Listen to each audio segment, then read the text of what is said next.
बाप के स्कूल में ही मिल सकती है। माँ बाप और गुरु ही उसे संस्कारी बना सकते हैं। दुनिया की कोई ताकत नहीं है जो आपके बच्चे को संस्कारी बना सके।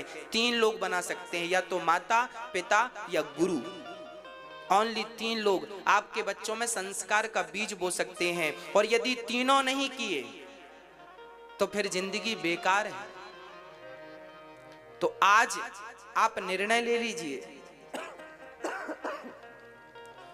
कि अपने बच्चे को धन देना है कि संस्कार देना है। प्रिय भक्तों, ऋषभदेव जी महाराज ने अपने बच्चों को उपदेश दिया, इतना बढ़िया उपदेश दिया कि 12 बच्चे, उनके 9 बच्चे तो योगेश्वर हो गए और बाकी बच्चे धर्ममय जीवन व्यतीत करने लगे। और ऋषभदेव जी महाराज भगवान का चिंतन करते करते भगवान के अवतार थे सो भगवान में ही लीन हो गए। इन्हीं ऋषभदेव भगवान से जैन धर्म चालू हो गया। यहीं से जैन की उत्पत्ति हुई। ऋषभदेव जी इनके 24 तीर्थंकर में एक तीर्थंकर हैं। ऋषभदेव भगवान जो कि 24 अवतार में एक अवतार है। तो ऋषभदेव भगवान के सबसे बड़े पुत्र का नाम था भरत। भरत जी महाराज बड़े प्रेम से अपने राज्य का पालन करते थे।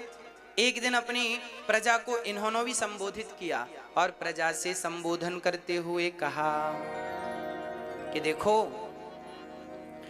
ये मानव का देह हमें क्यों मिला है।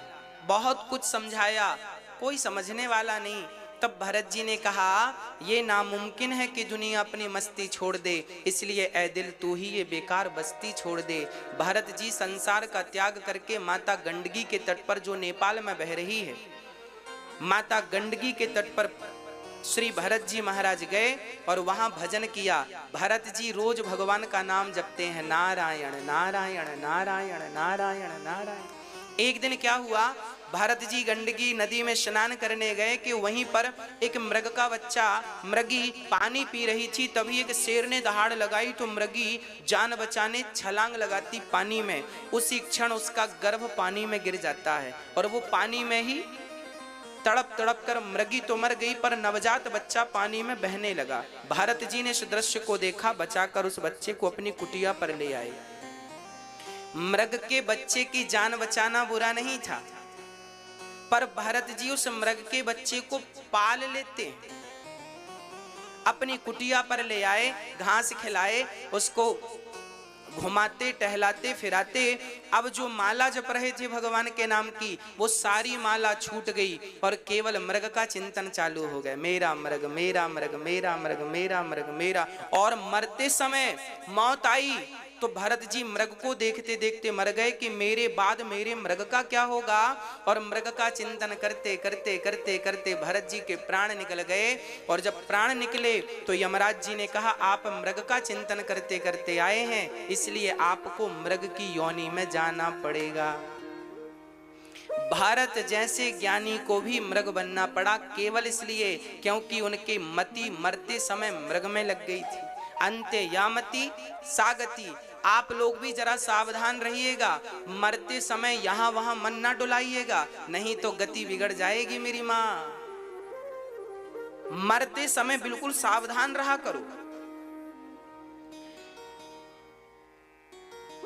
आप लोग भी मरते समय, भरत जैसा ज्ञानी मरते समय मन मृग में लगाया तो मृग बन गए। आप लोगों ने भी तो कुत्ते बिल्ली पाल रखे हैं, और कहीं कुत्तों बिल्ली में मन लग गया। एक सज्जन हमसे बोले, महाराज जी हमारा कुत्ता बड़ा ईमानदार है। हमने कहा, पूर्व जन्म में तुम्हारे दादाजी ही तो थे ये। उनको बुरा लगा, महाराज जी कैसी बात कर रहे हैं। हमने कहा, हाँ भैया, आपके दादाजी यही सोचते थे कि हमारे बाद हमारे घर का क्या होगा, घर का क्या होगा, यही सोचते सोचते मर गए। यमराज जी ने कहा, घर का चिंतन कर रहे थे तो जाओ उसी घर के कुत्ते बन के ताको। तो कुत्ता बन के आ गए। आप लोगों के कुत्ते भी यदि ईमानदार हैं तो वो पराये नहीं हैं, आपके अपने ही हैं। हाँ, अंते यामति सागति। हम ये नहीं कह रहे हैं कि कुत्ते मत पालो, कुत्ते पालो, परंतु कुत्ता पालने के पहले एक गाय जरूर पालो। एक गाय की सेवा करो। गाय की सेवा शोभनीय है, कुत्तों की सेवा शोभनीय नहीं। कुत्ते द्वार तक ठीक लगते हैं। चप्पल यदि सोने की भी हो तो कोई सोने की चप्पल गले पे लटकाए तो क्या शोभा देगी? अरे चप्पल तो पांव में ही अच्छी लगती है, चप्पल गले में अच्छी नहीं लगती, भले वो सोने की हो। कुत्ता द्वार में ही अच्छा लगता है, घर की रसोई में कुत्ता अच्छा नहीं लगता, घर के बेडरूम में कुत्ता अच्छा नहीं लगता। एक मर्यादा होनी चाहिए। आप पढ़े लिखे लोग हैं, समझदार लोग हैं। यदि चप्पल गले में शोभा देती है तो कुत्ता फिर बेडरूम में शोभा देगा। यदि चप्पल पांव के अतिरिक्त और कहीं शोभा नहीं देती तो फिर कुत्ता भी द्वार के अतिरिक्त कहीं और शोभा दे ही नहीं सकता। गाय आपकी रसोई में जाए शोभा देती है कि गाय के पांव पड़ते हैं तो शुद्ध हो जाती है पृथ्वी। गाय माता है, गाय का मूत्र भी अमृत की तरह है। कैंसर जैसी बीमारियां गौमूत्र से ठीक होती हैं। बड़े बड़े साइंटिस्ट रिसर्च कर रहे हैं गौमूत्र पर। गाय पवित्र है, गाय का दूध हम सब पीते हैं, बिना दूध से कल्याण नहीं है, हम सबका गति नहीं है। गाय मान्य है, मां है वो, पर कुत्ता तो नहीं है। द्वार पर रखिए कुत्ते को। आजकल लोग लिखवा लेते हैं द्वार पर कुत्तों से सावधान। अब बताओ, द्वार पर लिखा है कुत्तों से सावधान, तो बताओ ये घर किसका है? घर किसका है बताओ? देखने से तो यही लगता है कुत्तों का घर है, कुत्तों से सावधान। घर ही कुत्तों का है, लिखा ही कुत्तों से सावधान, यहां रहते ही कुत्ते हैं। लिखा ही उनने खुद लिखा है, हम तो केवल व्याख्या कर रहे हैं। अब देखिए, ये पढ़े लिखे लोग हैं, लिखवा रहे हैं कुत्तों से सावधान। लो, ये पढ़े लिखे, पता नहीं क्या पढ़ लिया। अरे भारत ऐसा नहीं था जैसा लोगों ने बना दिया। भारत कैसा था? विभीषण जब लंका हनुमान जी गए तो हनुमान जी ने लंका में विभीषण की कुटिया देखी, सबसे अलग थी। कैसे अलग थी? लिखा हुआ था उस कुटिया में, राम नाम अंकित ग्रह, शोभा वर्णि न जाय, नव तुलसी का वृंद तहां, देख हरस कबीरा। विभीषण जी की कुटिया में राम लिखा था, राम। तुलसी का बिरवा लगा था, पौधा लगा था, एक तरफ शंख बना था, एक तरफ चक्र बना था। अरे जब घर के द्वार पर चक्र बनेगा और घर के द्वार पर शंख बनेगा तो जहां शंख बनता है वहां सरस्वती की उपस्थिति होती है, और जहां चक्र होता है वहां स्वयं भगवान होते हैं। और चक्र जैसे सबको काट देता है, उसी प्रकार आपके घर में आने वाली हर नेगेटिविटी को चक्र काट देता है। इसलिए लोग घर में चक्र अंकित कराते हैं। आप नया घर बनाएं तो घर के द्वार पर शंख और चक्र जरूर होने चाहिए। ऊपर श्रीमन नारायण का नाम होना चाहिए, ताकि दूर से देखने से लगे ये कोई वैष्णव का घर है। तुलसी सामने हो ताकि देखने से लगे ये कोई वैष्णव का घर है। हनुमान जी ने लंका में विभीषण के घर को देखकर पहचान लिया था कि ये किसी भगत का घर है। घर को देखकर पहचान लिया था। राम नाम लिखा था घर में, और आजकल कुत्तों से सावधान लिखते हैं घर में। इसलिए आप अपना नुकसान ना कीजिएगा मेरी मां। फैशन के चक्कर में अपनी संस्कृति, अपने संस्कार मत भूलिएगा। आप ये याद रखो कि ये भारत है, ये अमेरिका नहीं। ये भारत है। यहाँ की मिट्टी गुरु गोविंद साहब जैसे लोगों को प्रकट करने वाली है, महाराणा प्रताप जैसे लोगों को प्रकट करने वाली है, ध्रुव प्रहलाद को प्रकट करने वाली है। यहाँ की मिट्टी स्वयं भगवान राम और कृष्ण को प्रकट करने वाली है। अमेरिका की मिट्टी में इतनी ताकत नहीं है कि वो महाराणा प्रताप प्रकट कर दें। अमेरिका की मिट्टी में इतनी ताकत नहीं है कि वो गुरु गोविंद साहब को प्रकट कर दें। हाँ, इसलिए इस मिट्टी को समझो, ये कोई सामान्य मिट्टी नहीं है। इस मिट्टी की इज्जत किया करो। ये मिट्टी का अपमान ही तो है। आप अपने घर पे राम नाम ना लिखा के कुत्तों से सावधान लिखाएंगे तो ये मिट्टी का ही तो अपमान है। ये संस्कार नहीं होने चाहिए आपके। हाँ, इन बातों पे कोई लिखवाया हो तुरंत उसको कहना भाई ये सब सही नहीं है। अपने घर में श्रीमन नारायण लिखाओ, जय श्रीमन नारायण, जय सीताराम, जय राधे श्याम, शंख बनाओ, चक्र बनाओ, धनुष बनाओ, बाण बनाओ। घर के द्वार पर सुंदर भी लगेगा। क्या सुंदर नहीं लगता शंख चक्र? जगन्नाथपुरी मंदिर जाइए, मंदिर की गुम्मज पर ऊपर चक्र है। वो चक्र कौन सा है? भगवान श्री कृष्ण ने जिस चक्र से महाभारत में सारे लोगों को मारा, अर्जुन का सपोर्ट किया, वही वो चक्र आज भी भगवान कृष्ण गए तो अपना चक्र लेकर नहीं गए। जगन्नाथपुरी के मंदिर के ऊपर वही ओरिजिनल भगवान का चक्र रखा है, वही चक्र है वो। उस चक्र के को काट कर साइंटिस्टों ने ले जाकर रिसर्च की किस धातु से बना, आज तक किसी को पता नहीं लगा किस धातु से बना।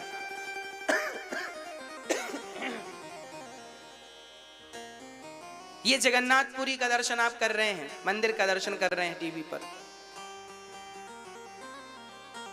ऊपर चक्र जो ध्वजा लहरा रही है उसी चक्र पर स्थापित है। प्रिय भक्तों, आप अपने संस्कारों की ओर बढ़िए, अपनी संस्कृति की ओर बढ़िए। किसी और संस्कार, किसी और संस्कृति को फॉलो करने की जरूरत नहीं। आपकी कम है क्या? हमारे यहाँ कितना, हमारे यहाँ वेद हैं, पुराण हैं, गुरुवाणी है, क्या ये कम पढ़ रहे हैं? पहले इनको तो धारण कर लीजिए, इसके बाद फिर हम आगे कुछ सोचेंगे। इतने से तो हमारा उद्धार हो जाएगा, इतने से तो हमारा कल्याण हो जाएगा। क्या हमारे वेद कम हैं? क्या हमारे पुराण, क्या हमारे राम कम पढ़ रहे हैं, कृष्ण कम पढ़ रहे हैं?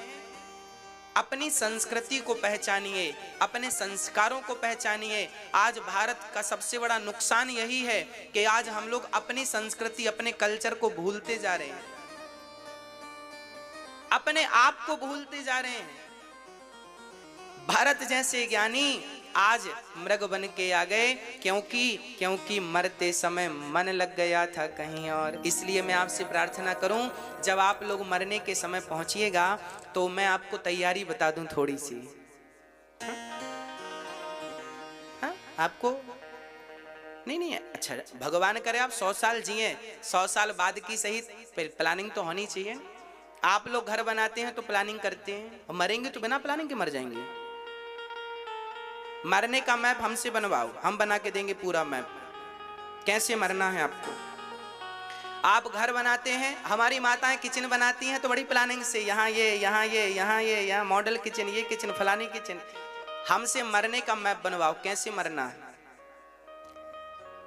हम जीने का भी आपको मैप बना के देंगे, मरने का भी मैप बना के देंगे। जो व्यक्ति मरना जान गया, याद रखना मरना भी एक उत्सव है। इसलिए हमारे भारत में जब कोई मरता है ना तो ढोल नगाड़े मरने पे भी बजते हैं, हाँ या ना? आगे आगे बाजे बजते जाते हैं ना, डम डम डम डम। अच्छा ये बताओ, मरने पे बाजे क्यों बजते हैं? क्योंकि मृत्यु भी एक उत्सव है। पर आज अज्ञानवश लोगों ने उस उत्सव को रोना बना दिया है, केवल रोने का टाइम बता दिया है। मृत्यु रोने से संबंध नहीं रखती, मृत्यु एक उत्सव है। अरे जीवात्मा से परमात्मा के मिलन का नाम ही तो मृत्यु है। इस मिलन के दिन को ही तो मौत कहते हैं। मरना, इसमें रोना किस बात का? आइए स्पष्ट करते हैं। मरने का मैप सुनिएगा, मरने की प्लानिंग क्या होनी चाहिए। हम आपको मरने की प्लानिंग समझा रहे हैं, कैसे मरना होगा। जब मरने का समय निकट आए तो हमारे बड़े बुजुर्गों ने कहा है, इतना तो करना स्वामी जब प्राण तन से निकले, गोविंद नाम लेकर मेरे प्राण तन से निकले, इतना तो करना स्वामी। श्री गंगा जी का तट हो मेरा सांवरा निकट हो, मेरे मुख में तुलसी दल हो, जब प्राण तन से निकले। उस वक्त जल्दी आना, नहीं श्याम भूल जाना, मुरली मधुर बजाना, जब प्राण से गिरे। हे नाथ, जब मैं मरूं तो यमुना का किनारा हो, गंगा का किनारा हो, मुख में गंगा का जल हो, मुख में तुलसी का दल हो।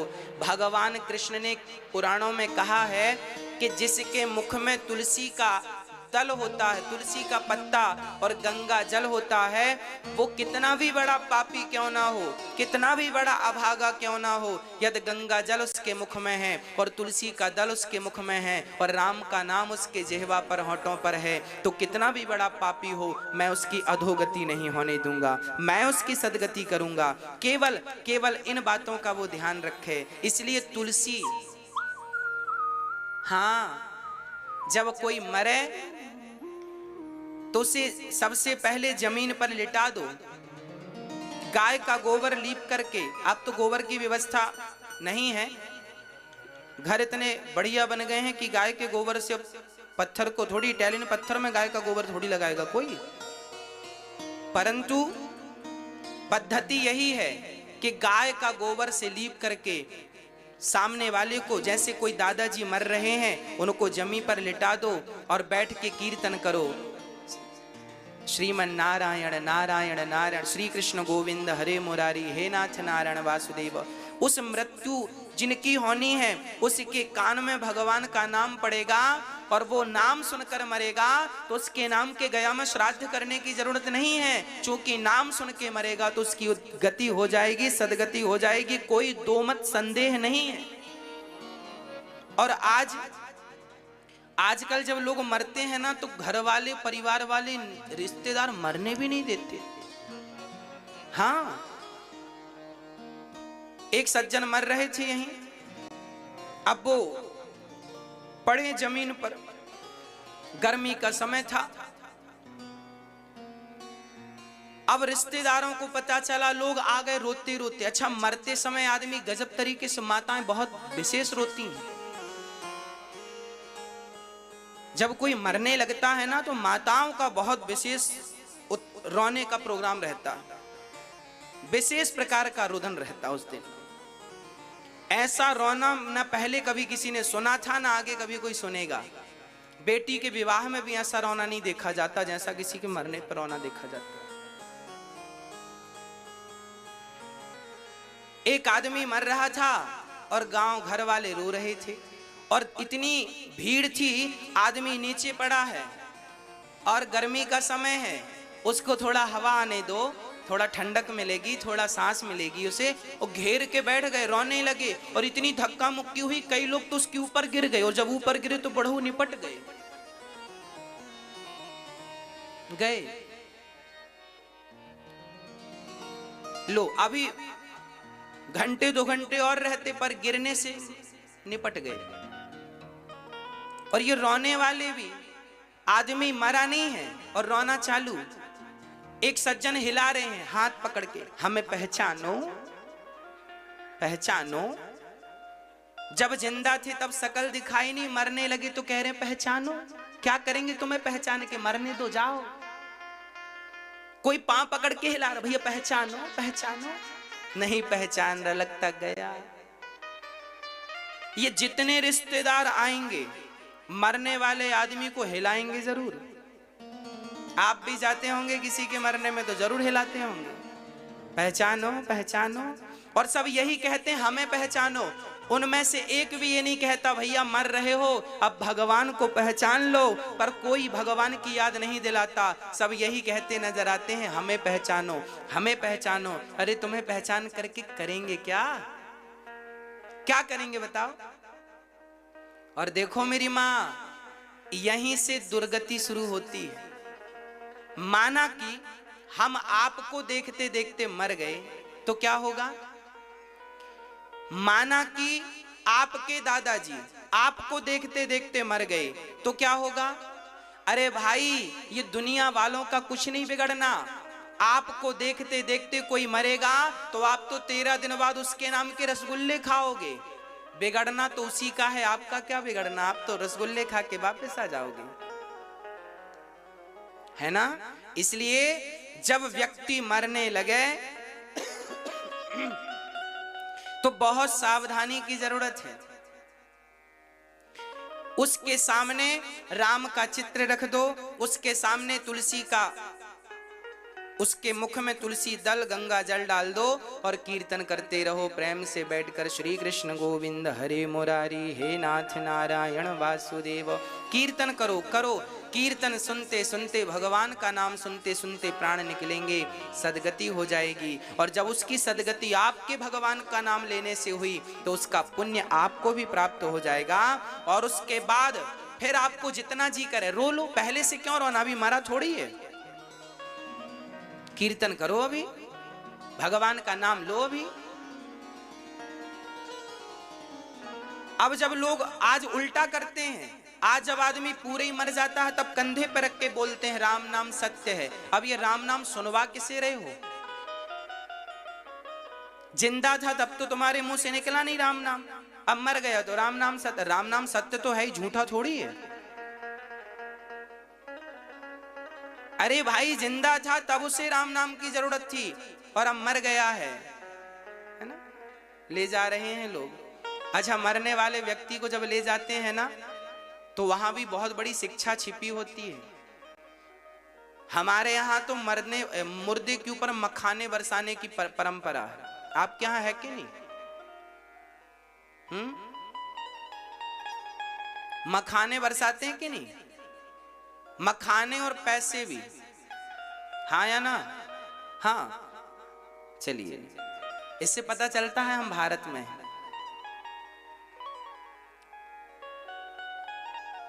मखाने बरसाने की परंपरा है।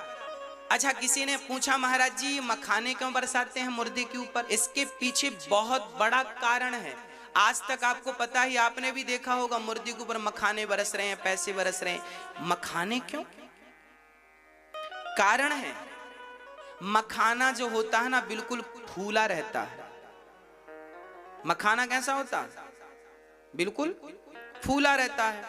और मखाने के ऊपर पांव रख दे कोई तो पिचक जाता है, बुरा बन जाता है कि नहीं? हाँ, मुर्दे के ऊपर मखाने इसलिए बरसाए जाते हैं ताकि दुनिया वालों को मैसेज दे सकें कि भाई देखो, पूरी जिंदगी ये व्यक्ति मखाने की तरह फूला फूला घूम रहा था, देखो आज पिचका हुआ पड़ा है, किसी काम का नहीं है, उठाकर हम लोग ले जा रहे हैं। ये अपने पांव से भी नहीं चल सकता, हम कंधों पर ले जा रहे हैं। इसलिए आप मखाने की तरफ यूं फूले फूले ना घूमना, हाँ, मखाने की तरह नहीं घूमना। अहंकार एटीट्यूड में ना जीना, ये अहंकार का सूचक है मखाना। और पैसे बरसाते हैं, पैसे बरसाने का सबसे बड़ा कारण है कि आदमी पूरी जिंदगी पैसों के लिए भागता है और जब मर जाता है तो उसके ऊपर पैसे इसलिए बरसाए जाते हैं ताकि दुनिया वालों की आंखें खुलें। देखो, जो व्यक्ति पैसों के लिए रिश्ते बिगाड़ता रहा, जो व्यक्ति पैसों के लिए भ्रष्टाचार करता रहा, जो व्यक्ति पैसों के लिए रोता और मरता रहा, जो व्यक्ति पैसों के लिए भागता रहा, आज पैसे उसकी छाती में पड़े हैं लेकिन वो उठाने को तैयार नहीं है। ये दुनिया वालों को संकेत देने के लिए, मैसेज देने के लिए, शिक्षा देने के लिए उसके ऊपर पैसों की बरसात की जाती है। पूरी जिंदगी व्यक्ति पैसों के लिए रोता रहा, रोता रहा, रोता रहा, परंतु कहते हैं ना, पूरी जिंदगी करता रहा धन धन धन धन, ये मेरा धन, ये मेरा धन। कब तक करेगा धन? बोले जब तक ना हो जाए निधन। नी प्लस धन बराबर निधन। अब क्या हुआ? निधन, निधन, निधन, निधन। तो धन धन तब तक चलता है जब तक निधन ना हो जाए। हाँ, इसलिए इस धन से सबसे बढ़िया धन कौन है? बोले राम नाम का धन पायो जी मैंने, राम रतन धन पायो, पायो जी मैंने, राम रतन धन पायो। तो राम नाम का धन सबसे बढ़िया है। अब देखो भरत जी मृग का चिंतन करते करते आए, भरत जी मृग का चिंतन करते करते आए और भरत जी मृग बन के गए। तीसरा जन्म भगवान की कृपा से उन्हें फिर मनुष्य का शरीर प्राप्त हुआ। एक पंडित जी के घर उनका जन्म हुआ। पिताजी ने पढ़ाया लिखाया पर वो कुछ ज्यादा पढ़े लिखे नहीं।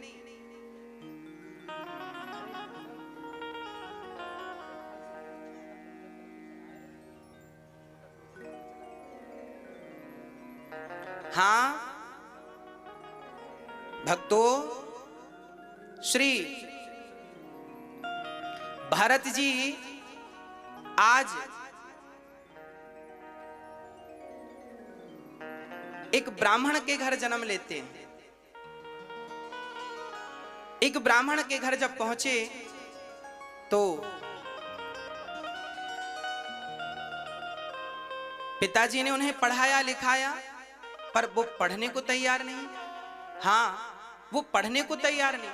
अच्छा, भरत जी को ज्ञान सब था पर वो पढ़े नहीं, क्योंकि वो जानते थे कि ज्यादा पढ़ लेंगे तो माया मोह में उलझ जाएंगे, संसार में उलझ जाएंगे, इसलिए वो ज्यादा पढ़े नहीं थे। तो ज्ञानी आज उनके भाइयों ने घर से निकाल दिया। उनके पिताजी जब मरे तो भरत जी को घर से निकाल दिया, त्याग दिया।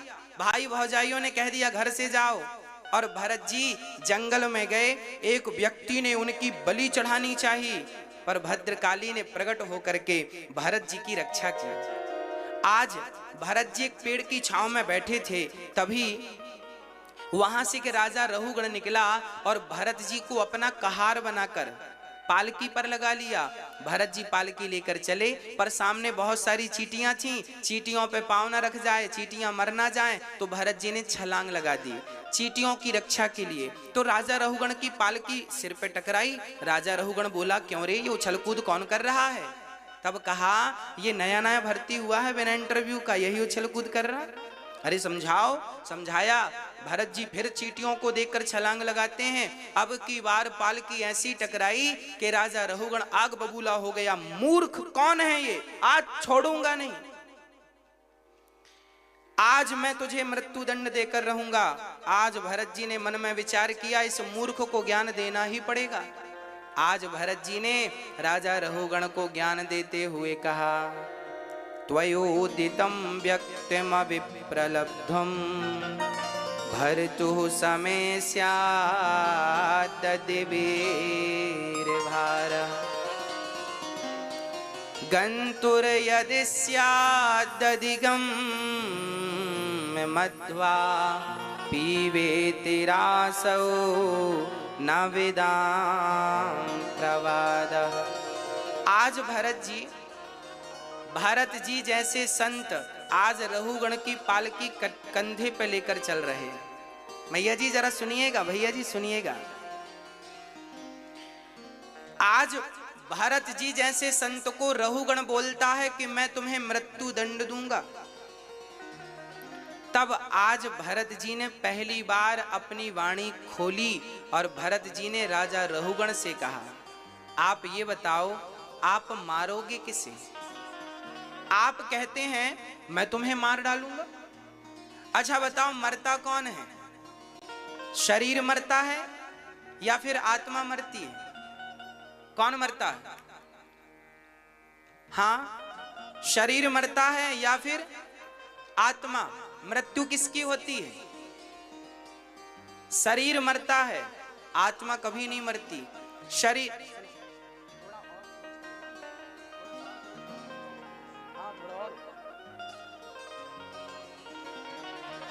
मृत्यु शरीर की नहीं, मृत्यु शरीर की होती है। आत्मा बिल्कुल अमर है, अजर है, अमर है, उसे कोई मार ही नहीं सकता।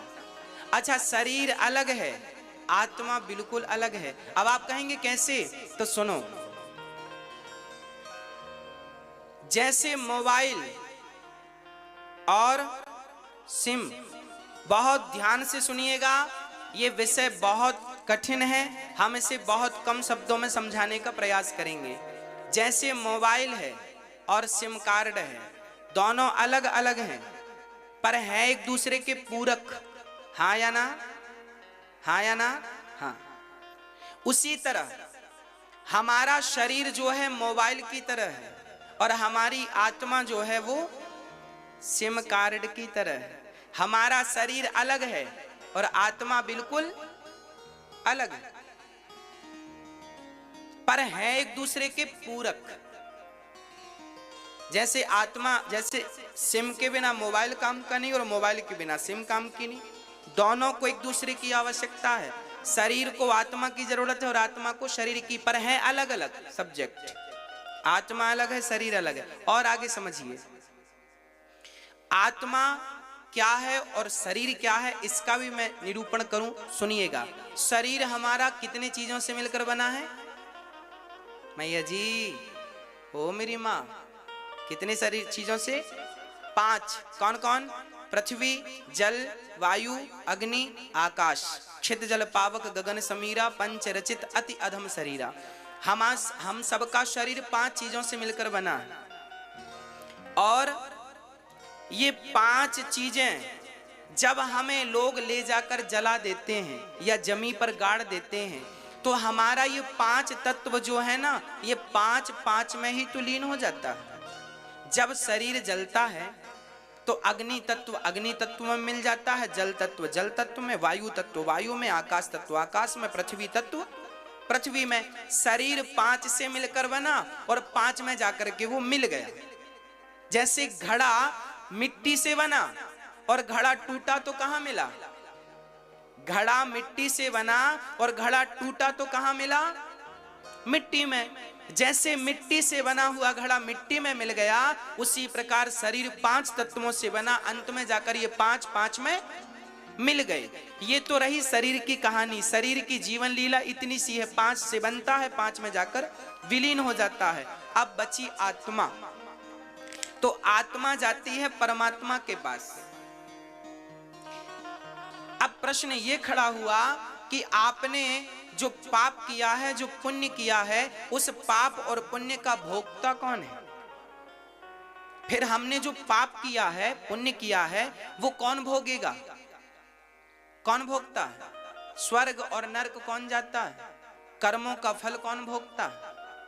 आत्मा नहीं भोगती। आत्मा तो अजर है, अमर है। नैनम छिंदंती शस्त्राणी। आत्मा तो हर चीज से परे है। आत्मा तो एक प्रकार। अच्छा चलो मैं आत्मा का भी परिचय करा दूं, तब ये प्रश्न आपका खत्म हो जाएगा। आत्मा क्या है?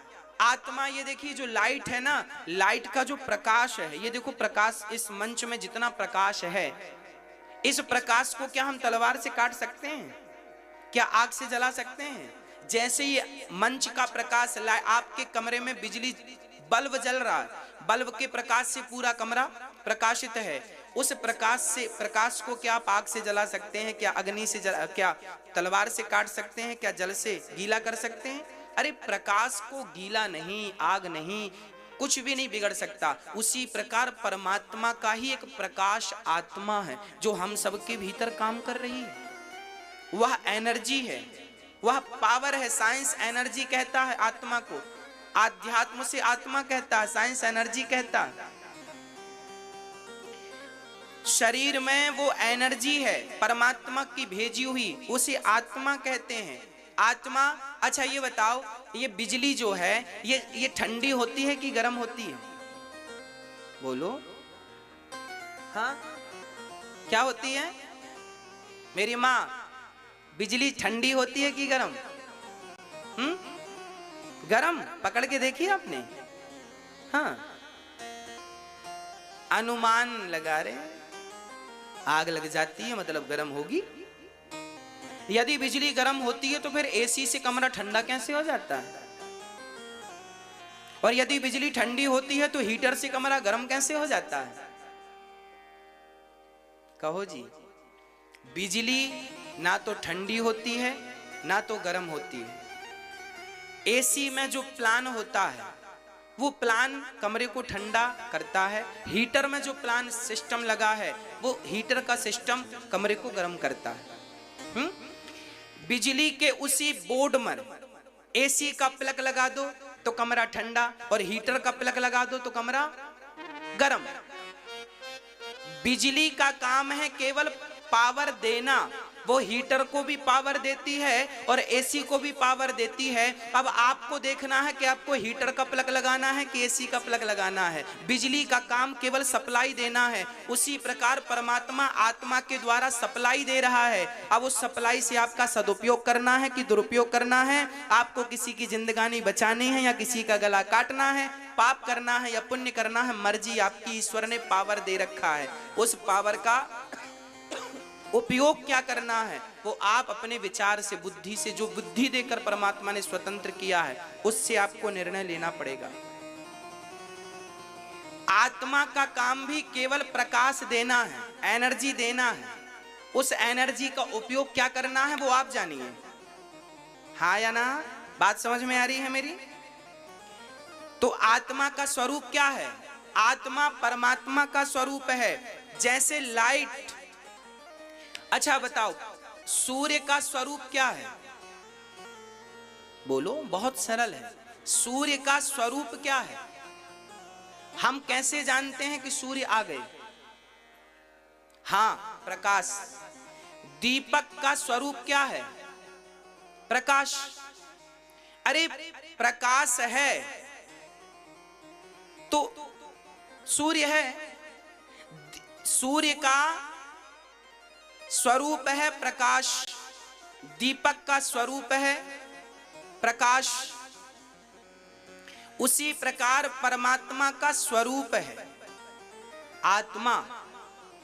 परमात्मा का स्वरूप क्या है मेरी मां? परमात्मा का स्वरूप ही आत्मा है।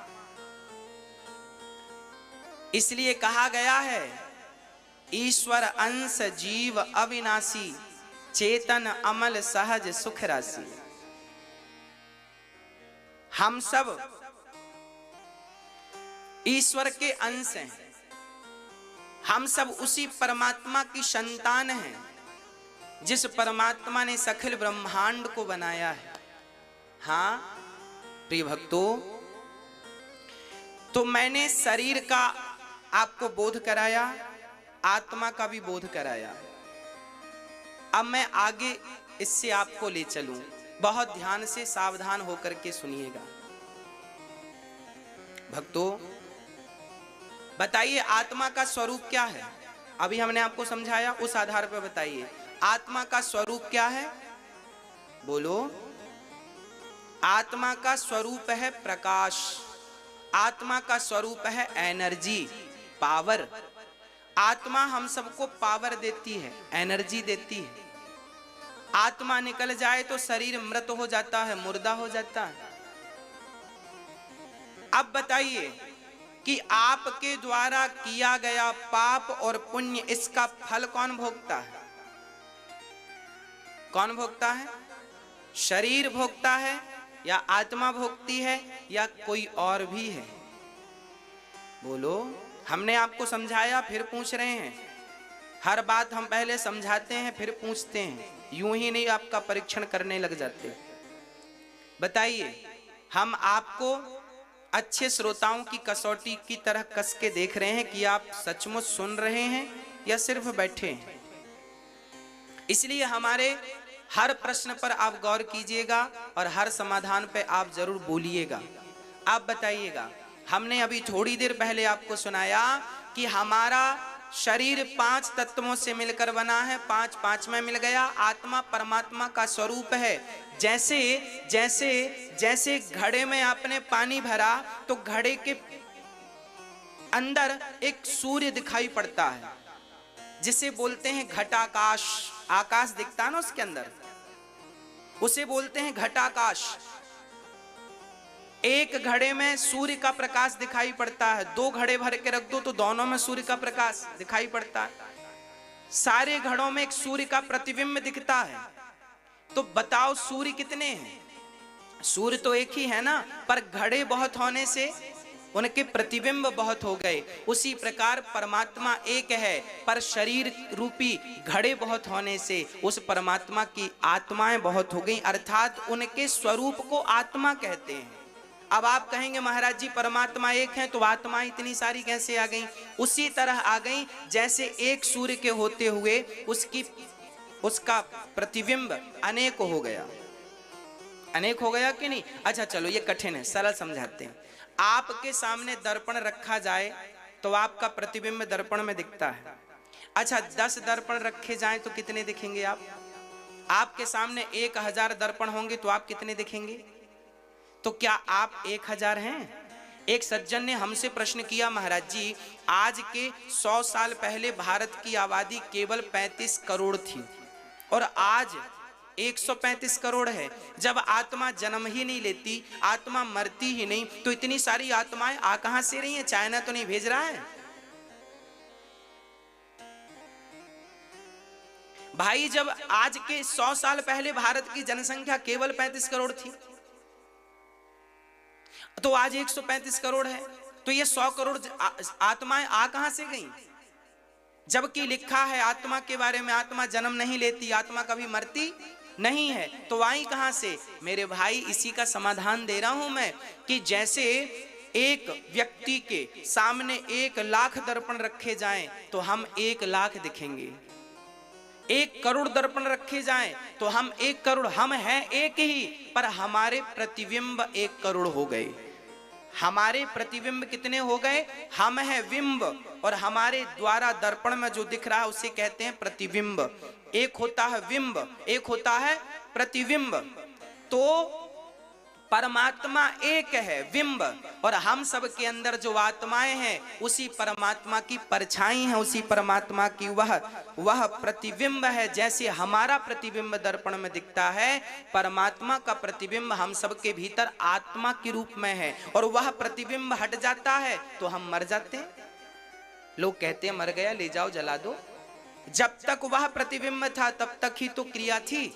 वो प्रतिबिंब हटा, क्रिया खत्म, शून्य हो गया, जला दो, अस्तित्व खत्म। हमारा अस्तित्व भी तो तब तक है जब तक परमात्मा है हमारे भीतर। हमारे भीतर परमात्मा आत्मा के रूप में ही तो है। वह परमात्मा जब निकलता है तो शरीर 5 तत्वों में मिल जाता है। आत्मा परमात्मा से थी, परमात्मा में मिल गई। अब प्रश्न ये खड़ा हुआ, हमने जो पाप किया था जीवन भर, पुण्य किया था जीवन भर, वो कौन भोगता है? उसको कौन भोगेगा भाई? कौन भोगता है बताइए? हमारे शरीर में एक चीज और होती है जिसे कहते हैं सूक्ष्म शरीर। आपके कितने शरीर हैं? आपके कितने शरीर हैं? बोलो। हम सबके 2 शरीर होते हैं। एक शरीर होता है स्थूल शरीर, जो ये बैठा है आपके सामने से। कौन सा शरीर बोलते हैं? जोर से बोलो। स्थूल शरीर बोलते हैं। एक शरीर और होता है जो सूक्ष्म शरीर होता, उसे कारण शरीर भी कहते हैं। कोई कारण शरीर को अलग नाम देता है, वो तीसरा मानते हैं, पर ना कारण शरीर या सूक्ष्म शरीर एक ही है। तो एक शरीर ये है स्थूल, एक शरीर वो है जो सूक्ष्म शरीर है। अच्छा सूक्ष्म शरीर आपने कभी देखा अपना? हाँ या ना? हम दिखाते हैं तुरंत, अब भी दिखा देते हैं आपको। आइए देखते हैं। आपने कभी सपना देखा? सपना देखा? आप जब सपना देख रहे थे उस समय आपका शरीर तो कमरे में था और आप हरिद्वार गंगा नहा रहे हो सपने में, वृंदावन घूम रहे हो सपने में, काशी घूम रहे हो सपने में। तो आप ये बताओ, आपका शरीर तो कमरे में था, दरवाजे बंद थे, खिड़कियां बंद थी, और आप हरिद्वार चले गए सपने में, और आप सवेरे कह भी रहे हैं आज हमने फलाने को सपने में देखा और गंगा जी नहाए और डुबकियां लगाई। तो अब बताओ, एक शरीर कमरे में था, एक गंगा जी नहा रहा था, 2 शरीर हो गए कि नहीं? ये आपके साथ होता है। कोई मैं यूं तुक्का नहीं मार रहा हूं, आपको प्रैक्टिकली बोल रहा हूं। जो आपके साथ रोज घटनाएं घट रही हैं वो बात कर रहा हूं। एक शरीर जो बिस्तर में सोया था, इस शरीर को क्या नाम दिया भी हमने? बोलो, क्या नाम दिया बताइए? स्थूल शरीर। और जो स्वप्न देखने गया वो शरीर कौन सा है? वो सूक्ष्म शरीर है। और वही सूक्ष्म शरीर मेरी माँ और मेरे भैया जी याद रखिएगा, जब हम मरते हैं तो हमारा स्थूल शरीर तो मरता है पर हमारा सूक्ष्म शरीर नहीं मरता। और वही सूक्ष्म शरीर जाकर के हमारे पाप और पुण्य का फल भोगता है, वही शरीर स्वर्ग और नरक जाता है। वही शरीर क्या है? मैंने बोला कि शरीर मोबाइल सेट की तरह है, आत्मा सिम कार्ड की तरह है। एक चीज और होती है मोबाइल में, बताओ क्या? हा? क्या? हा? मोबाइल में एक चीज और महत्व रखती है, मेमोरी कार्ड। इंटरनल मेमोरी हो या आप चिप लगाइए, मेमोरी। आपने नोट किया होगा, आपका मोबाइल जब फोटो क्लिक करता है तो वो फोटो जाकर मेमोरी में सेव होती है, या फोन की मेमोरी हो या तो आपने डाल रखी हो कार्ड, मेमोरी में सेव होता ना, हाँ या ना? आपकी हर एक्टिविटी मोबाइल की यदि आप उसे रिकॉर्ड कर रहे हैं तो कहां होगा? मेमोरी में। उसी तरह आपने जो भी जन्म से मृत्यु तक जो भी एक्टिविटी की, अच्छा बुरा पाप पुण्य, हंसना रोना उठना बैठना खाना पीना लड़ना झगड़ना, जो भी किया, आपके सूक्ष्म शरीर मेमोरी कार्ड है। हमारा जो सूक्ष्म शरीर है वो क्या है? मेमोरी कार्ड है। वही परमात्मा की बनाई मेमोरी है। आप सब भूल जाते हैं पर आपका सूक्ष्म शरीर सब कुछ याद रखता है, और वही आपकी पोल खोलता है भगवान के सामने। इसने ये पुण्य किया, इसने ये गलत किया, ये किया। वही मेमोरी भगवान फिर टीवी पे फंसा के चलाते हैं, जो कि मैंने फर्स्ट में सुनाया। देख तूने ये पाप किया, देख तूने ये पुण्य किया। अब पाप किया है तो पाप का फल ये ले 84 लाख योनियां भोग, और पुण्य किया है तो एक अवसर और ले मनुष्य का तन। और ज्यादा पाप किए तो मोक्ष मिल जाता है, गौलोक धाम मिल जाता है, ठाकुर जी की सेवा मिल जाती है। आपके द्वारा किया गया पाप, आपके द्वारा किया गया रत्ती भर पुण्य, ना तो पुण्य बेकार जाता है ना पाप बेकार जाता है। पाप करने के पहले विचार करिए, क्योंकि ये वापस आपके पास आना है। कुएं में कभी आपने झांक करके बोला हो राम, तो कुएं से वापस आवाज क्या आएगी? आप बोलेंगे कृष्ण, तो आवाज क्या आएगी? हाँ, ये कुआ जो है ना, आप जो कहते हैं वापस वही आएगा। ये संसार एक कुआ है, इस कुएं में आप जैसा कर्म करते हैं वैसा ही कर्म वापस आपको भोगना पड़ता है, वैसा आपको मिलता है जैसा आप दूसरों के लिए करते हैं। यदि मैंने आपके गाल में एक थप्पड़ मारा तो 1 साल के अंदर, 2 साल के अंदर, ईश्वर के घर देर हो सकती है अंधेर नहीं, 5 साल के अंदर मेरे गाल में भी कोई 2 थप्पड़ जरूर मारेगा, ब्याज सहित। 5 साल का ब्याज भी तो मिलेगा।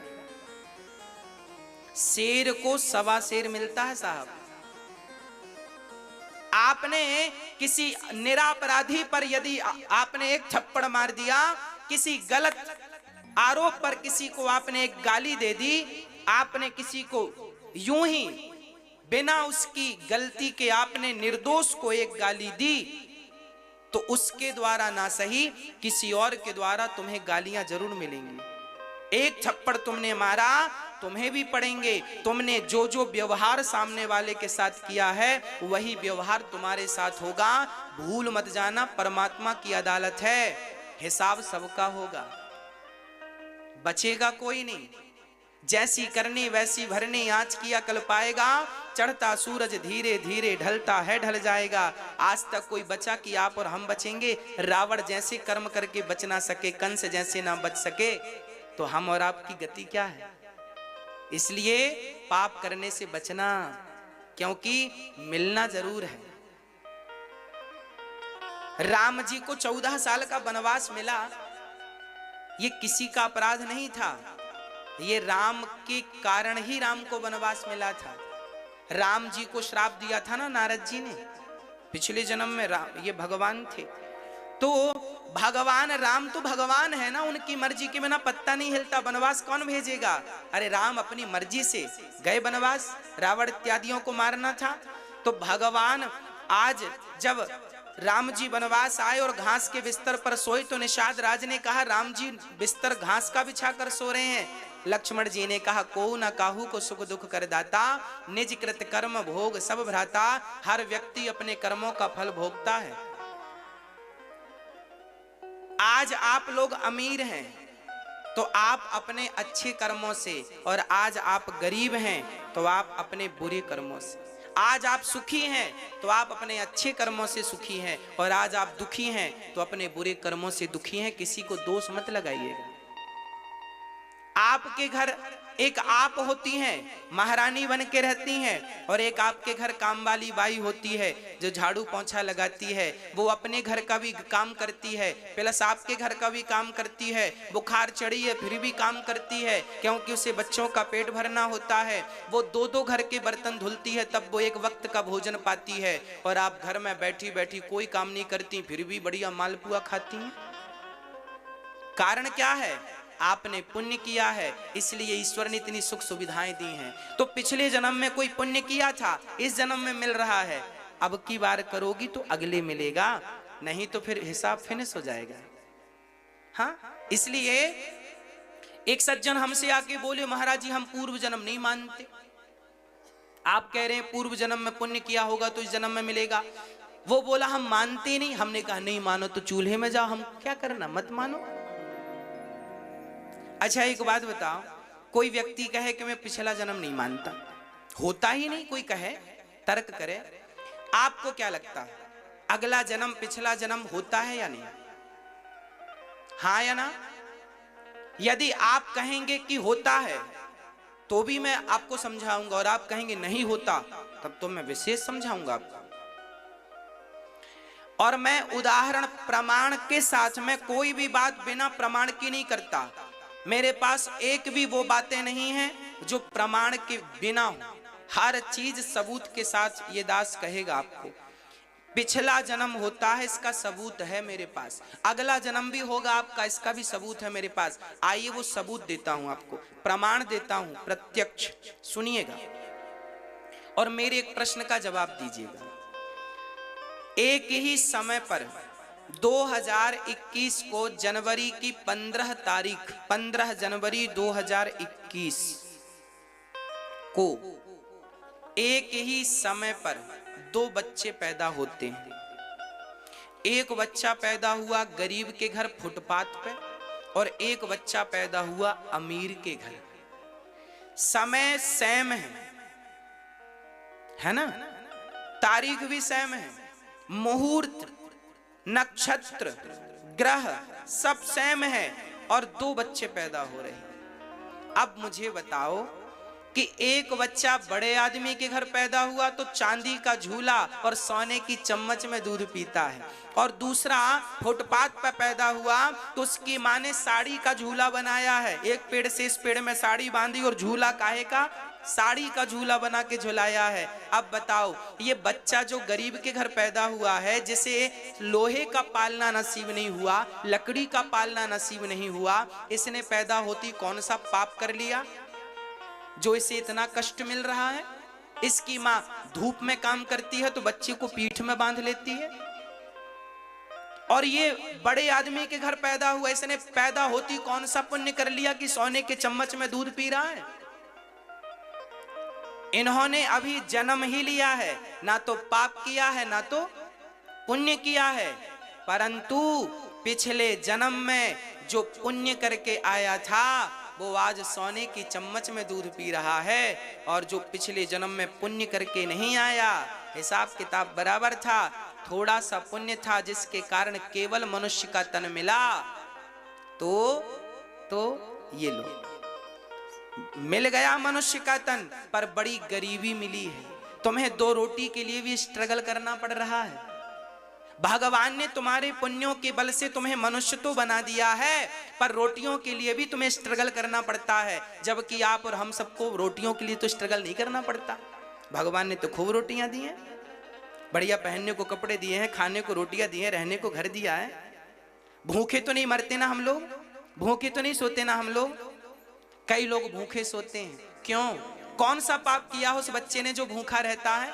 उसे तो गाय का भी दूध नहीं मिलता, और ये सोने की चम्मच में दूध पी। इसका तात्पर्य यही है, इसने पूर्व जन्म में पुण्य किया है तो विधाता ने आज सुख समृद्धि से नवाजा है। और इसने पुण्य कम किया है तो देख तेरे कम पुण्य के कारण तेरी ये स्थिति है, परंतु अवसर दिया है, अभी भी तू अच्छा कर्म करेगा तो तू धनवान आगे बन सकता है, और फिर कर्म बिगड़े तो अभी तो मनुष्य भी बना है, अगले जन्म में इसकी गारंटी नहीं है कि तू मनुष्य का चूल्हा भी पाएगा। हाँ, और आप लोग जो धनवान हो, आप ये ना सोचा करो कि हम तो धनवान हैं, हाँ इस जन्म में हो ना, अगले जन्म में बनने के लिए जो आप दान कर रहे हैं, पुण्य कर रहे हैं, यही आपको अगले जन्म में मिलेगा। एक किसान रोता रोता गुरुजी के पास गया, गुरुजी हमारी खेत में कुछ फसल नहीं आई, कोई फसल नहीं आई, और हमारे पड़ोसियों की बढ़िया बढ़िया फसल बढ़िया झूम रही है।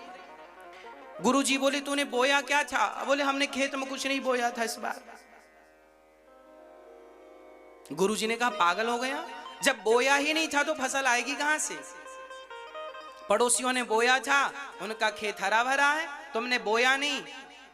अरे पागल, फसल अच्छी लाने के लिए खेत में बोना पड़ता है, अगला जन्म अच्छा बनाने के लिए इस जन्म में अच्छे कर्मों के फल, अच्छे कर्मों के बीज बोने पड़ते हैं, अच्छे अच्छे कर्म करने पड़ते हैं। अच्छा करोगे तो अगला अच्छा होगा।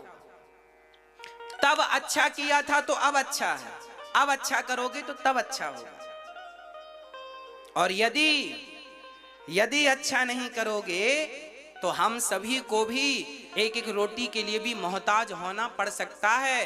कर्मन की गति न्यारी, राम जो भगवान कल राजा बनने वाले थे, उन्हीं को उसी समय जिस समय राजा बनना था उसी समय वनवास हो गया, 14 साल का वनवास मिल गया। तो कब कौन सा समय आकर खड़ा हो जाए कोई नहीं जानता, इसलिए आप बढ़िया बढ़िया कर्म करते रहो, समय है तो सदुपयोग करते रहो। राजा रहुगण को ज्ञान दिया भरत जी ने कि देख,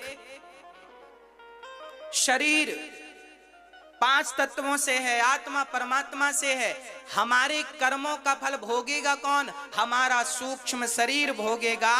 और प्रश्न ये खड़ा हुआ, एक प्रश्न यहाँ और बड़ा गंभीर है, उसका भी मैं समाधान आपको देना ही चाहूंगा।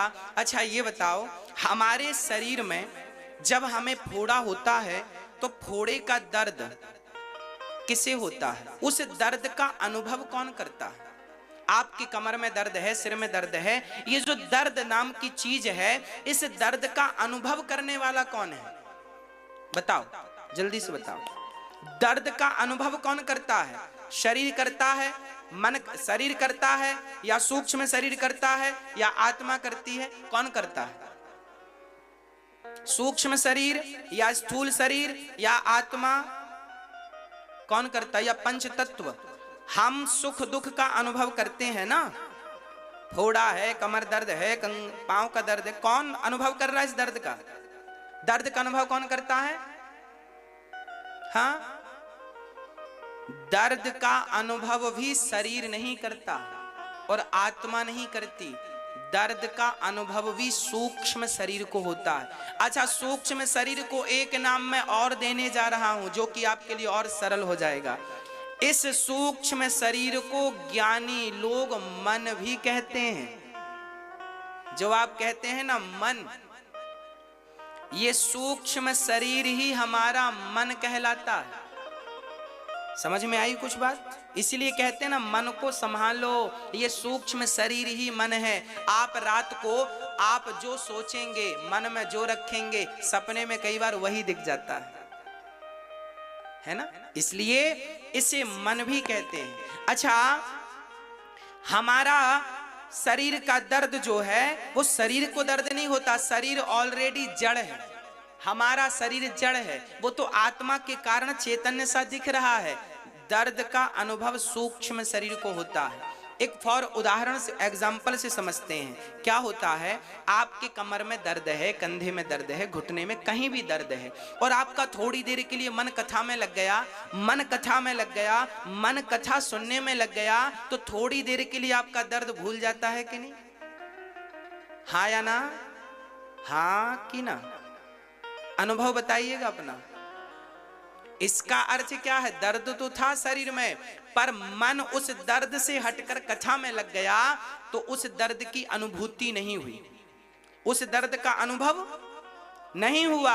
इसका अर्थ यही हुआ कि दर्द का अनुभव करने वाला शरीर नहीं था, दर्द का अनुभव करने वाला भी हमारा मन ही होता है, सूक्ष्म शरीर ही होता है ना। एक बार आर्यभट्ट जी को कैंसर हो गया था। आर्यभट्ट जी मतलब जिन्होंने जीरो का आविष्कार किया, शून्य का, उन्हें कैंसर हो गया। वैद्य जी के पास गए, डॉक्टर ने कहा कि वैद्य जी ने कहा कि आपका तो यहाँ कैंसर है, वो इलाज करना पड़ेगा, ऑपरेशन करना पड़ेगा। तो लेट गए आर्यभट्ट जी, करो। अरे उन्होंने कहा उस जमाने में शून्य का इंजेक्शन नहीं था कि शून्य करके आपका चीरा फाड़ी करते, अब जिंदा बॉडी को कैसे चीरा फाड़ी करें, दर्द होगा ज्यादा। वैद्य जी ने कहा आप लेट जाइए। आर्यभट्ट जी लेट गए। आर्यभट्ट जी गणित के ज्ञानी थे, उन्होंने अपने दिमाग में इतना कठिन सवाल खोज लिया और पूरा माइंड, पूरा मन, पूरा दिमाग लगा दिया उस सवाल के हल में, क्या होना चाहिए क्या। और यहाँ वैद्य जी चीरा फाड़ी करके दवाई भर के बढ़िया टांके कर दिए और तब तक उनके सवाल का हल मिल गया। आर्यभट्ट जी ने कहा वैद्य जी आपने इलाज नहीं किया। अरे इलाज सफल रहा, आपका हो गया। अब उन्होंने देखा, अब उन्हें दर्द हुआ, छाती पकड़ ली, चिल्लाने लगे बहुत दर्द हो रहा है, बहुत दर्द हो रहा है। अभी तक दर्द नहीं हुआ, अब दर्द हो रहा है। क्यों? क्योंकि अभी तक शरीर से मन अलग था, अभी तक शरीर से मन अलग था। अब मन शरीर में आ चुका है, पूरी गति, पूरा खेल इस मनीराम का है। मैंने कल भी कहा था आपको, ये मन जो है यही भवसागर से पार लगाएगा और यही नरक में ले जाएगा। मन भगवान में लग जाएगा तो भवसागर से पार लगा देगा, और मन संसार में लगा रहा तो लुटा डुबा देगा, ये लुटिया डुबा देगा। इसलिए इस मन को संभालना जरूरी है।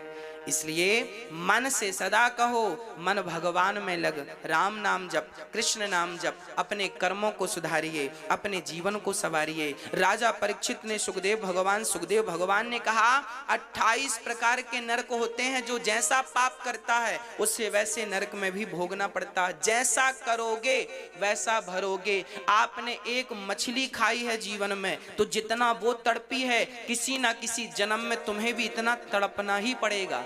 जितनी मुर्गी तड़पी होगी अपने जिंदगी बचाने को और आपने उसे निगल लिया, उसके बदले आपको भी तड़पना ही पड़ेगा। 1000 मुर्गियां खाई हैं तो 1000 मुर्गियों की तड़प जोड़ दो कितनी हुई, वो तड़प तुम्हें भोगनी पड़ेगी किसी जन्म में। बचेगा कोई नहीं। आज तक कोई बचा परमात्मा की निगाहों से कि आप और हम बचेंगे?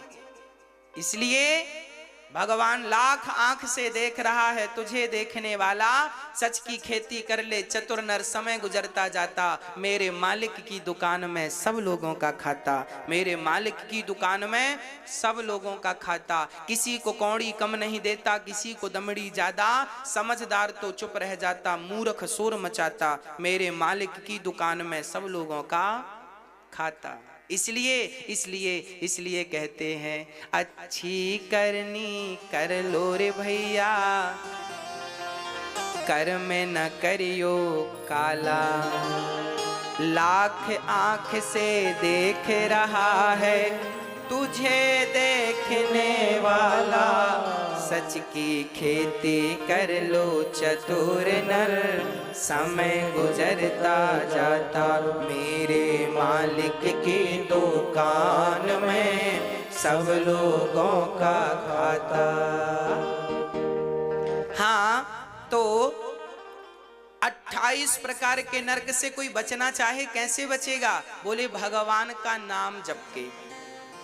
कोई कितना भी बड़ा पापी है, यदि भगवान का नाम जपता है तो उसे निश्चित मानिए उसकी मुक्ति हो जाएगी, उसका उद्धार हो जाएगा।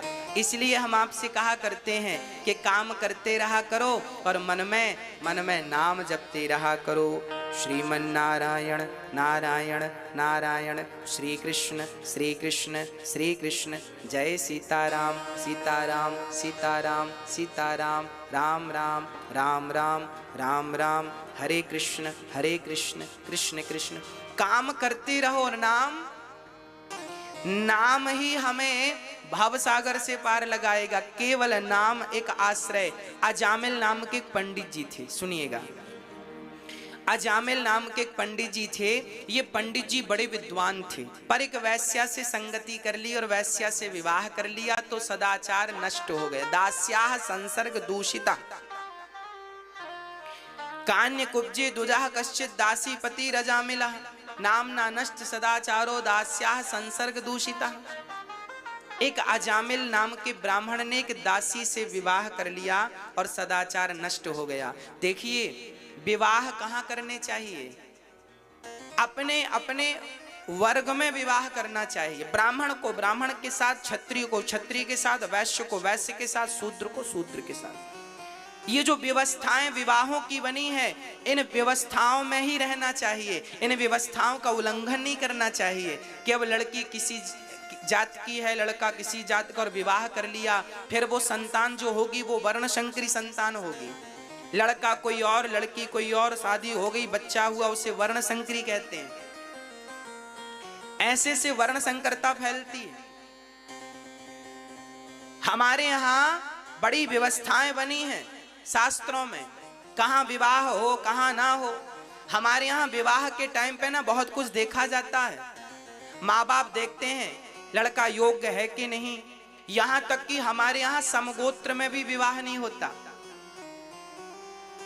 जरा समझाइएगा हमें, आपके यहां समगोत्र में विवाह होता है कि नहीं? लड़की का भी वही गोत्र है और लड़के का भी वही गोत्र है तो विवाह नहीं होगा।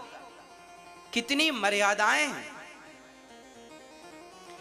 कितनी व्यवस्थाएं हमारे ऋषि मुनियों ने, हमारे बड़े बुजुर्गों ने बनाई हैं कि विवाह के पहले विचार करना चाहिए।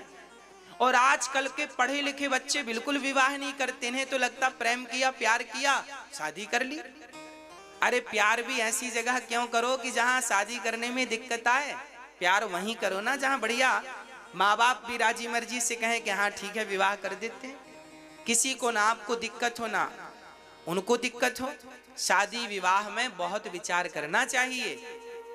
आज हमारे भारत में हमारे नौजवान बच्चे बिल्कुल विचारशील नहीं हैं, जो मन आया वो कर लेते हैं। बिना विचार का जीवन हो गया है, बिना संस्कार का जीवन हो गया है, बिना आचरण का जीवन हो गया है।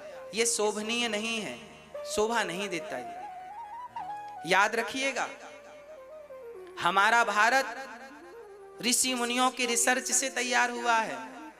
हमारे यहाँ सबका विधान है, सबकी विधि है। विवाह कितना सुंदर है। आप सुंदर संतान चाहते हैं तो विवाह की रस्म भी तो सुंदर होनी चाहिए।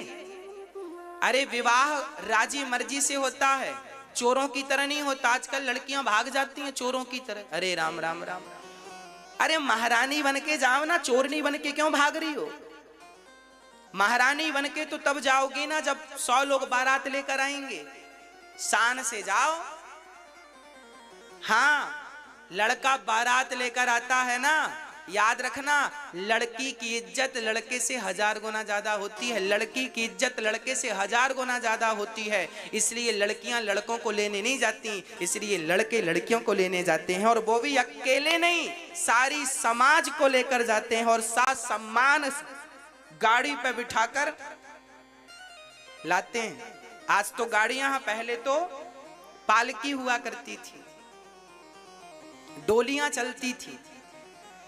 एक लड़की शादी करके इज्जत से घर आती है, जो लड़की पालकी पर बैठकर आती है और बारात जाती है, 100 लोग 500 लोग बाराती जाते हैं और साथ सम्मान लड़की को लाते हैं। उस लड़की की बात अलग। और ये चोर की तरह भागी भागी फिर रही, यहाँ चलो यहाँ चलो, वहां कोई देख रहा, कोई आ रहा, भागो भागो, पापा आ जाएंगे, मम्मी आ जाएगी, फलाना आ जाएगी। ये भाग, ये कोई शादी है? ये संस्कार हैं आपके, ये सीखा, ये पढ़ा लिखा है आपने? चोर की तरह जीवन क्या जियोगे? कब तक भागोगे?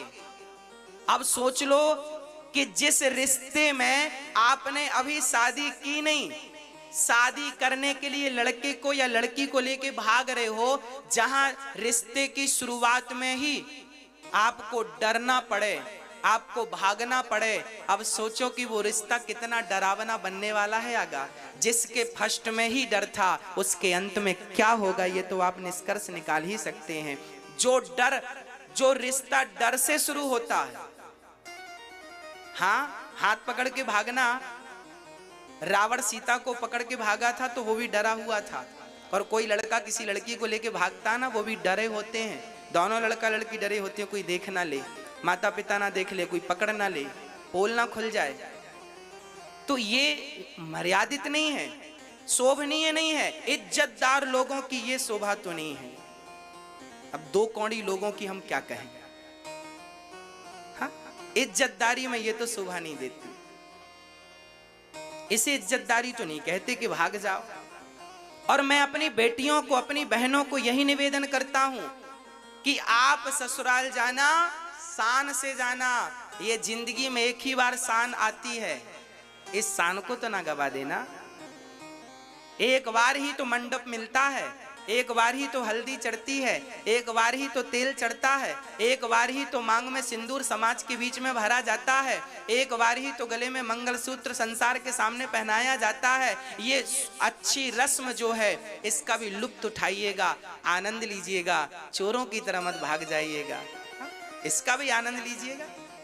और यही संस्कार अपने बच्चों को दीजिएगा, यही संस्कार है हमारे भारत के। भाग जाना शोभनीय नहीं है, इसलिए मेरी माँ आप लोग अपने बच्चों को भी ये संस्कार की बातें बताया करें।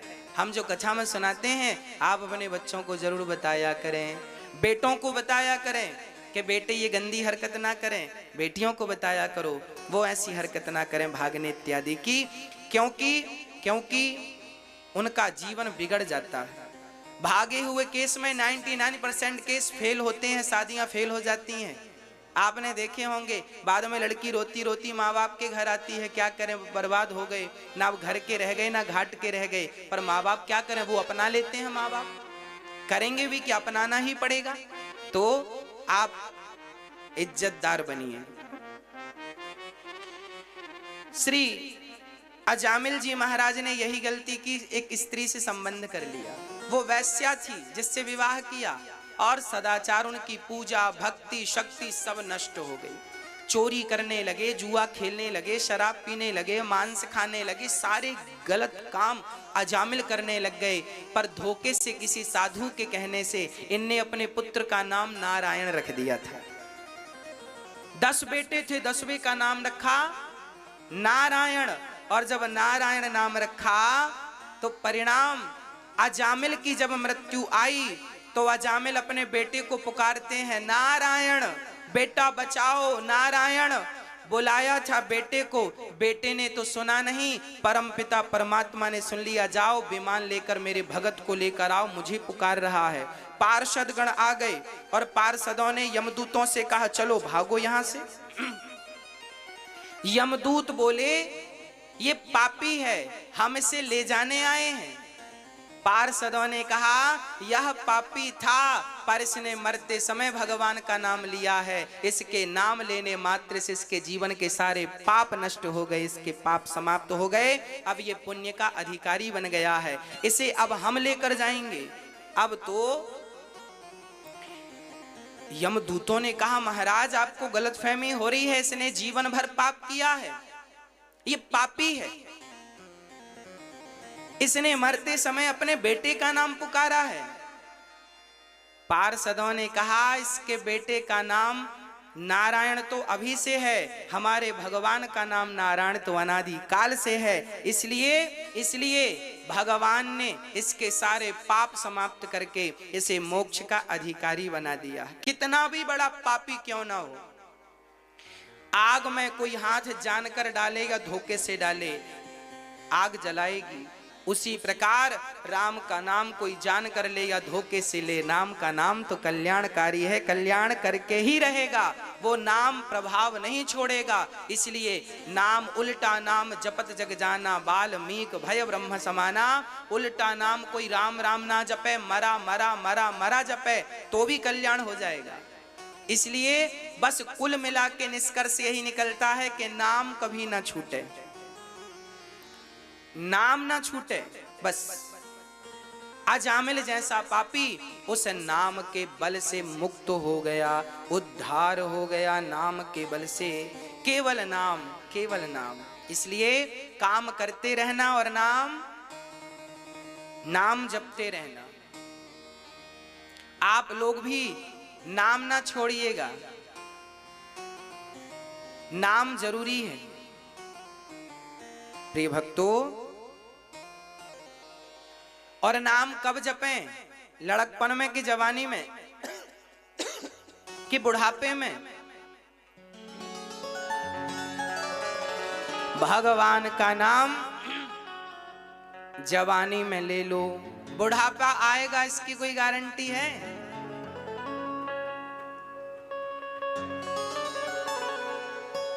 यदि नाम जपना है भगवान का तो प्रहलाद और ध्रुव ने छोटे में जपा, हम भी अभी से करें प्रयास।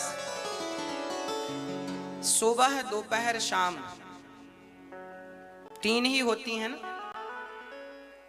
उसी प्रकार लड़कपन जवानी और बुढ़ापा यहां भी 3, सुबह दोपहर शाम यहां भी 3 है ना। सुबह क्या है? हमारे जीवन का लड़कपन ही सुबह है। तो आपका लड़कपन है कि गया? बताओ, हम आपसे पूछ रहे हैं मैया जी, ओ मेरी माँ, आपका लड़कपन है कि गया? बोलो हाँ या ना। गया? गया?